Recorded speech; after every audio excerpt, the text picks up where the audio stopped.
प्रिय विद्यार्थियों, भूगोल के इस वीडियो लेक्चर में आप सबका स्वागत है। मैं डॉक्टर अनिल मिश्रा, शासकीय दिग्विजय महाविद्यालय राजनांदगांव में भूगोल विषय में सहायक प्राध्यापक के पद पर कार्यरत हूँ। आज हम नदी डेल्टा के बारे में अध्ययन करेंगे।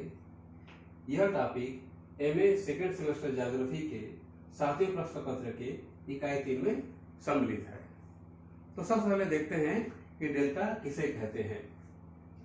नदी जब सागर या झील में गिरती है तो उसके प्रवाह में अवरोध एवं वेग में कमी के कारण नदी के अवसादों का निक्षेप होने लगता है, जिससे एक त्रिभुज के आकार के स्थल रूप का निर्माण होता है। इस स्थल रूप को डेल्टा कहते हैं।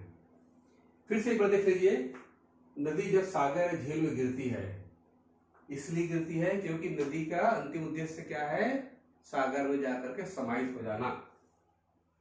तो उसके प्रवाह में अवरोध आता है और उसकी गति में, वेग में कमी आ जाती है। इस कारण से जो नदी के अवसाद है उसका निक्षेप मुहाने पर होने लगता है, जिससे एक त्रिभुज के आकार के स्थल रूप का निर्माण होता है। वास्तव में आवश्यक नहीं हर जगह त्रिभुज का ही रूप का निर्माण हो, लेकिन प्रायः देखा गया है कि इस तरह के स्थल निर्माण होता है। और इसको सबसे पहले यूनान के विद्वान हुए हेरोडोटस, उसने आज से लगभग 2500 साल पहले नील नदी के ऐसे स्थलों को देखा। उसको मुहाने पर जाकर के, नील नदी आप जानते हैं मोहन सागर पर गिरती है, तो वो मुहाना जो है पर जो बना हुआ स्थलों है वो त्रिभुज के आकार का है। उसको उसने डेल्टा कहा। उसके पीछे कारण यह था कि ग्रीक भाषा में त्रिभुज के आकार जो बनता है उसको डेल्टा कहते हैं, इसलिए ऐसे भूभाग का नाम डेल्टा पड़ गया। बाद में सभी विद्वानों ने नदी के मुहाने पर बने हुए इस प्रकार की स्थलाकृति को डेल्टा कहना प्रारंभ कर दिया। अब इस डेल्टा के बनने के लिए कुछ दशाओं को होना आवश्यक है, तभी डेल्टा बन सकता है। क्या दशा होनी चाहिए? पहली चीज है सागर या झील का होना। तो नदी जब सागर या झील में पहुंचती है और अपने पदार्थों को, अवसाद को निक्षेपित करती है, तो उसके लिए नदी या सागर होना आवश्यक है। दूसरा है अत्यधिक नदी भार। नदी की लंबाई अधिक होनी चाहिए, साथ में नदी का आयतन अधिक होना चाहिए, उसमें जल अधिक होना चाहिए, जिससे कि वह अपने आसपास के या अपने तली है, अपने किनारे है, उसमें अपर्दन अधिक कर सके और अपर्दन करने के बाद अधिक मात्रा में अवसादों को परिवहन करके मुहाने तक ले जा सके। तीसरा चीज है मुहाने के पास नदी का मंद वेग। जब नदी मुहाने के पास पहुंचती तो उसकी गति कम हो जानी चाहिए। यदि गति अधिक हुई तब क्या होगा? तब नदी जो है सागर में अधिक गहराई तक चला जाएगा और वहां पर उसके जो अवसाद जाएंगे भी, निक्षेपित होंगे, तो बहुत गहराई होने के कारण से डेल्टा का निर्माण संभव नहीं हो पाएगा। इसलिए नदी के वेग मंद होना चाहिए। उस परिस्थिति में क्या होगा? जहां पर तटीय भाग है, सागर प्रवेश करने के पहले ही निक्षेप का कार्य प्रारंभ हो जाता है। चौथा है सागरी लहरों का कम सक्रिय होना। हम जानते हैं जो सागर की लहरें हैं निरंतर वो तटीय भाग को से टकराते रहती हैं, ये ज्वारीय तरंगे टकराती किनारे से। तो अगर लहरें अधिक सक्रिय होंगी तो ये जो अवसाद है उसको काट करके, अपरदित करके, बहा करके सागर में ले जाएंगी। तो अगर वो वहां पर ये जो सागरी लहरें हैं या ज्वारीय तरंगे हैं वो कम सक्रिय होंगी, ऐसी परिस्थिति में ही डेल्टा का निर्माण संभव है। अंतिम है पांचवा स्थिर सागर तट। हम जानते हैं हमारी पृथ्वी में अंतर्जात बल और बहिर्जात बल निरंतर कार्य करते हैं। अंतर्जात बल के कारण से कई बार कोई भाग ऊपर उड़ जाता है, पर्वत बन जाता है, कोई भाग नीचे चला जाता है। यदि जहां पर डेल्टा का निर्माण होना है वह भाग अवतरण के कारण से, निमज्जन के कारण से नीचे चला गया, तो जो पदार्थ निक्षेपित हुए वो भी नीचे चले जाएंगे और डेल्टा का निर्माण नहीं हो पाएगा। तो इस प्रकार से देखते हैं ये कुछ आवश्यक दशाएं हैं जिनके होने पर ही डेल्टा का निर्माण संभव है। तो देखते हैं अब डेल्टा का निर्माण, अगली चीज क्या होता है। तो डेल्टा निर्माण होने में क्या क्या प्रक्रिया होती है? पहली चीज यह है कि अब ये सारी कंडीशन है तब निक्षेप का कार्य जो है नदी है उसके किनारे में प्रारंभ होता है। किनारे भाग में, कहां पर? मुहाने के पास किनारे भाग में जो अवसाद है उनका निक्षेपण कार्य होने लगता है।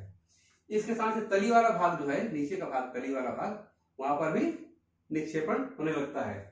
और साथ ही नदी का जो अग्रमुख का भाग है अर्थात सागर की ओर का भाग है, वहां पर भी जो अवसाद है उनका निक्षेप या जमा होना प्रारंभ हो जाता है। तो ये जब अग्रभाग में जब अधिक मात्रा में अवसाद जमा होता है तो भाग ऊंचा हो जाता है जिसका ढाल सागर की ओर होता है। ऐसी परिस्थिति में नदी इस अग्रभाग को पार कर नहीं जा पाती है तो वो कई शाखाओं में बढ़ जाती है और वहां से बढ़ करके वो सागर में पहुंचती है, जिसको क्या कहते हैं, जल वितरिका कहते हैं। और ऐसी नदी को क्या कहते हैं, गुम्फित नदी। तो ये हो गया आपका डेल्टा निर्माण। फिर आते हैं डेल्टा की संरचना। डेल्टा की संरचना जो वो भी क्रमबद्ध तरीके से होती है, अर्थात जो अवसाद है उसके जो बड़े बड़े कण हैं वो तो तट के किनारे पर ही निक्षेपित हो जाते हैं, उससे जो छोटे कण हैं वो कुछ आगे जाकर निक्षेपित होते हैं और बारीक कण जो है, महीन कण जो है वो और आगे जाकर के निक्षेपित होती है। इस प्रकार से क्रमबद्धता दिखाई पड़ती है डेल्टा की संरचना में। और इसमें 3 तरह के स्तर पाए जाते हैं, ऊपरी स्तर, अग्र स्तर, निम्न स्तर।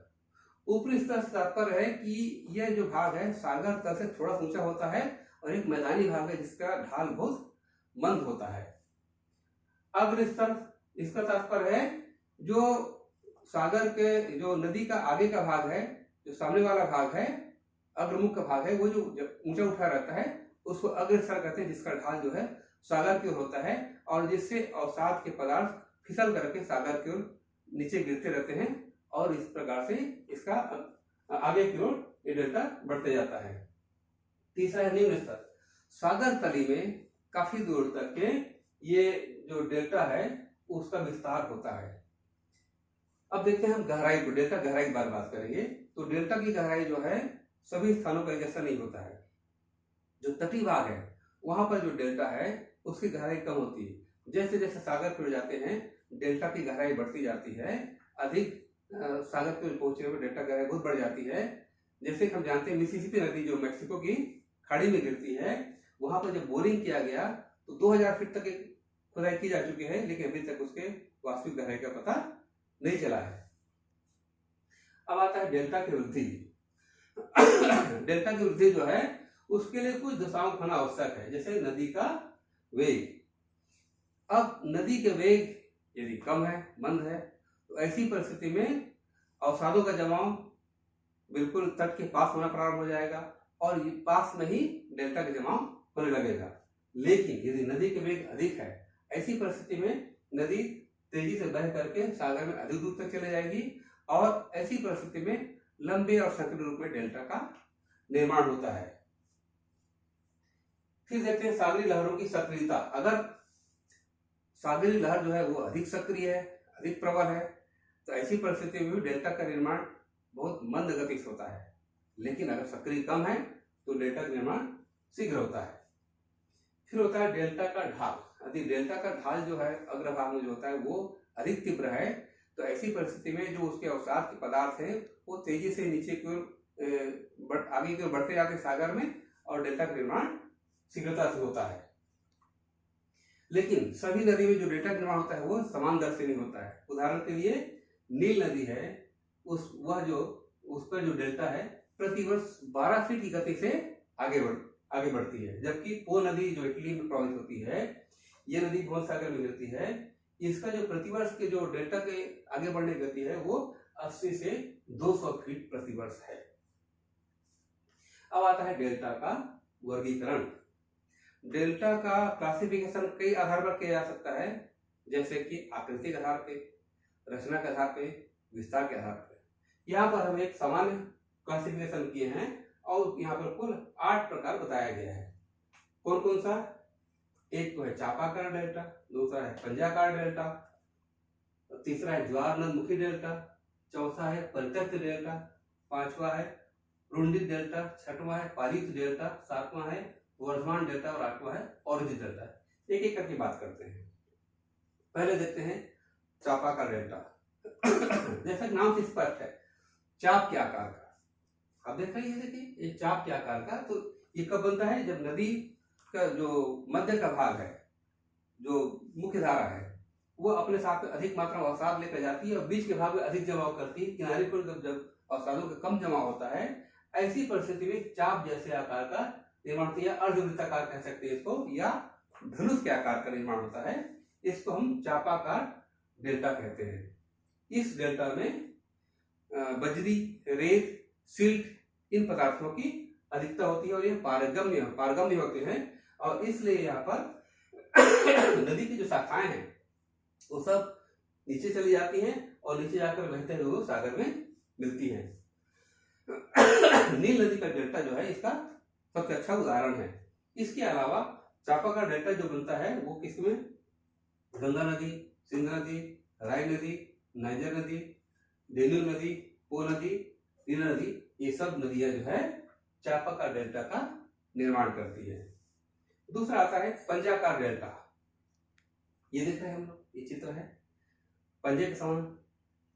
चिड़िया जो होता है, उस पक्षी जो होता है उसका जो पंजा होता है, उस प्रकार डेल्टा का निर्माण होता है, हम पंजाकार डेल्टा कहते हैं। कब होता है? जब नदी ऐसी स्थान से प्रभावित होती है जहां पर चूने जैसे पदार्थों की अधिकता होती है और वह चूना जो है नदी के जल में घुल करके प्रभावित होती है, और साथ ही मुहाने के पास ढाल तेज होता है और इसलिए नदी तेज गति से समुद्र में पहुंचती है और काफी दूर तक जो नदी है उसका प्रवाह सागर में हो जाता है, और अधिक दूर जाने के बाद वो कुछ उप शाखाओं में बढ़ती है। तो सागर का जल जो है वो खारा होता है, लवण से युक्त होता है। उसके संपर्क में आने से जो चूना है वो ठोस होकर के नदी के किनारे पर जमने लगता है, और इस प्रकार से एक डेल्टा का निर्माण होता है जो मुख्य नदी की धारा और साथ में उसकी जो उप शाखा है वहां पर भी किनारे किनारे पर जम जाती है। ये जो चूने का जो भाग है ये अपारगम्य होता है, इसलिए जो नदी का जल है वो इसके नीचे नहीं जा पाती है। इस प्रकार का डेल्टा हमको जो संयुक्त राज्य अमेरिका है उसमें मिसिसिपी नदी में हमको दिखाई पड़ता है। इसके बाद देखते हैं हम तीसरा है ज्वार नद मुखी डेल्टा, या इसको एस्चुराइन डेल्टा भी कहते हैं। एस्चुअरी आपने सुना होगा उसके बारे में। भारत की बात करें तो भारत के अगर दो हिस्से देखेंगे आप, एक तरफ पश्चिमी घाट, एक तरफ पूर्वी घाट है। पश्चिमी घाट ऊपर उठा हुआ है, पूर्वी घाट नीचे की ओर है। तो जो नदियां पश्चिम की ओर बहती है जैसे नर्मदा नदी है, ताप्ती नदी है, ये एस्चुअरी का निर्माण करती है। ये आग्नेय जो चट्टान है उस भाग से होकर प्रभावित होती है, कम अपरदन होता है, उसके अवसाद कम रहते हैं। अब ये मान लीजिए एक नदी है प्रवाहित होकर आ रही है और जब होती है सागर का मध्य तट यहाँ पर है, तो ये कुछ ऊंचे भाग से नीचे गिरती है, कीप का आकार निर्माण करती है, एक तालाब जैसा बन जाता है और यहाँ गिरती है। तो ताजा जल यहाँ पर आता है और ये सागर का जल है। तो सागर का खारा जल और नदी का ताजा जल जहाँ पर मिलते हैं उसको एस्चुअरी कहते हैं। ये कई तरह से हो सकता है, ये दोनों समान रूप से भी मिल सकते हैं और ये जो नदी का भाग कुछ ऊपर से आकर के मिल सकता है। तो ऐसी परिस्थिति में होता क्या है कि पहले तो जो निक्षेप है उसको जो सागर के जो लहरें हैं वो बहा करके ले जाती हैं, इसलिए मंद गति से यहाँ पर डेल्टा का निर्माण होता है और यह डेल्टा जो है लंबा और सकरा होता है, इसको हम ज्वार नद मुखी डेल्टा कहते हैं। अगला आता है इसका, ये नर्मदा, ताप्ती, मैकेंजी, हडसन ये नदियां हैं, इसी प्रकार डेल्टा का निर्माण करती है। फिर आता है चौथा है परित्यक्त डेल्टा। परित्यक्त डेल्टा से मतलब क्या है कि नदी प्रवाहित होकर आती है सागर में, जहां पर गिरती है तो डेल्टा का निर्माण करती है।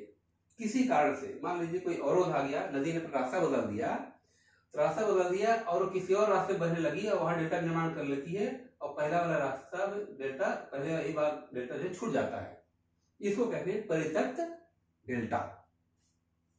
फिर आता है वांगो नदी जो चीन का, वो इसी प्रकार डेल्टा का निर्माण करती है।